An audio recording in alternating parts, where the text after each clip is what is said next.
இது என்னப்பா நீ எழுதிக்கிற போயிட்டு ஒரு அட்ரஸ் சொன்னா டிரைவர் தான் நீ. ஏன்னா டிரைவர்னா நான் படிச்சவனா இருக்கிறோம். 3வது தானே படிச்சுக்கிறேன். 3வது பற்றி எழுத தெரியும். உனக்கு அட்ரஸ் டிரைவரா இருக்க அட்ரஸ் சொன்னா சொல்ல போக தெரியாதா? ஏன்னா காமாட்சி வந்து பள்ளிக்காரன் போற மாதிரி போப்பா, சரியா? ஒரே நிமிஷம் நான் வந்து படிச்சிருந்தேனா நான் ஏன் உங்க இடத்துல இருக்க மாட்டேனா? தம்பி உனக்கு தேவையான மட்டும் கேட்க போறியா? எனக்கு வேலை இருக்கு, சரியா? சரி இருங்க. நானா பேசிட்டு ஆள் கிடையாது. இதுதான் போன் அட்டன் பண்றது கிடையாது. சரி நான் காமாட்சி ஹாஸ்பிட்டல் எழுதிட்டேன். அதுல இருந்து நேரம் பள்ளிக்காரன் போற மாதிரி போறீங்கன்னா ஃபர்ஸ்ட் சிக்னல் வரும். இருண்ணா ஒரே நிமிஷம் இருண்ணா.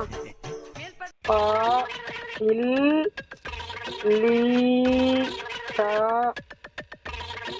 ர நீ பள்ளிக்காரணி. சொல்லுங்கண்ணா.